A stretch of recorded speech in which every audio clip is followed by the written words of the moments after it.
All right, today we are diving into one of archaeology's most incredible puzzles, the stone giants of Bada Valley. Tucked away deep in the highlands of Indonesia, you've got hundreds of these silent stone figures just standing there, guarding a story that's been lost to time. Just look at this. For thousands of years, these silent giants have just been waiting. They're scattered all over this remote valley, their faces worn down by the elements, holding on to secrets we can only guess at. So the big questions are, right? Who on earth carved them? And maybe even more importantly, why? That's what we're going to try to figure out. So let's start our investigation right where any explorer would, standing in front of these incredible sentinels, just completely baffled by the most basic questions. Who are they? And what is their story? Okay, so where exactly are we? We're in a place called Central Sulawesi, in Indonesia. Specifically, a region known as the Lore Plateau. And it was way back in 1908 that a group of Dutch explorers first just stumbled upon these bizarre figures, bringing them to the world's attention. And since then, hundreds more have been found. The whole area is basically a giant open-air museum and a giant puzzle. Now, when you look at these megaliths, you'll see they mostly come in two main types. First, you have the arca. These are those stylized human-like statues. And some of them are huge. We're talking over 4.5 meters tall. Then you've got the Kalamba, which are these massive cylindrical stone jars. So long before scientists showed up, you have to wonder, how did the local people explain them? Well, before any archaeologists got there with their fancy tools and dating techniques, the local people had their own answers, and they were powerful ones, weaving these stones right into the fabric of their culture through some incredible myths and legends. So let me introduce you to Palindo. This guy is probably the most famous of all the stone giants. His name actually means the entertainer. And the local story goes that he was once a court jester who stood up perfectly straight.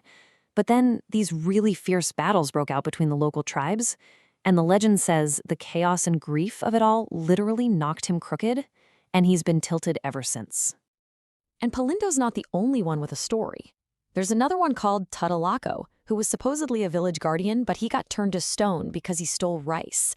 Another one, Takalia, was a criminal who was cursed to become a statue, and the deep cuts on him, those are said to be his old knife scars. And what about those giant jars, the Kalamba? Well, some folks believed they were bathtubs for ancient royalty. You see, these stories weren't just stories. They gave the whole landscape meaning. They turned these silent rocks into moral lessons and guardians of the ancestors. Okay, so myths and legends are one thing. But what happens when we bring in the science? Let's switch gears and look at the hard scientific clues that are helping us piece together who these people really were. All right, first big question for the science team. Those giant stone jars, the Kalamba, what were they really for? Were they actually royal bathtubs? Maybe grain storage? What's the deal? Well, after years of really careful digging, archaeologists found the answer. It turns out the Kalamba weren't for bathing or storing food at all. They were communal tombs. And what's really interesting is they even found smaller clay versions of these jars, and both types contain human bones. And here's the real smoking gun. Inside just one of these Kalamba jars, researchers found the remains of at least 10 adults and one child. That's what sealed it. These weren't for single burials. They were basically family tombs, used over and over again for generations. A huge part of the society's culture revolved around these burials. Okay, so knowing the jars were tombs was a huge step, but that just led to the next massive question. When did these people live? And let me tell you, dating these things has been incredibly tricky. The theories have been all over the map. Some said 5,000 years ago, others as recent as the 14th century. But the best, most solid piece of evidence we've got so far comes from some charcoal that was found buried right next to that Tadulako statue. And radiocarbon dating puts that specific site right around the 5th to 6th century AD. That plants it firmly in what's known as the early Metal Age. Right, so that brings us to the next logical question. We're talking about a culture from about 1,500 years ago. How in the world did they manage to carve these enormous, incredibly hard stones? Well, if you go online, you'll find some pretty wild theories. Some people suggest they had some kind of lost ancient technology, maybe even a way to soften stone, turn it into a kind of plasma to mold it. It's a really cool idea for sure, but what does the actual rock science say? The science actually gives us a much more down-to-earth answer through something called petrographic analysis, which is basically just studying the rock under a microscope. We know the megaliths are carved from a type of rock called quartz monzonite. And here's the key part. This stuff was available locally, right there in the valleys. They didn't have to haul it from hundreds of miles away. They just used the materials they had right at their feet. But here's where it gets a little weird. Not a single tool has ever been found at any of these sites. Not one. Still, think about it. The time period is the early Metal Age, and the rock is super hard. So archaeologists are pretty confident the builders must have had metal tools. It's really the only way they could have sculpted these incredible monuments. Okay, so we've got the what, we've got the where, and we have a pretty good idea of the when. So let's take all those clues and try to paint a picture, a portrait of the people who actually created all this. So who were these people? Well, based on bones and DNA, we know they were part of the Southern Mongoloid group, which is connected to the huge family of Austronesian-speaking peoples that populated so much of Southeast Asia.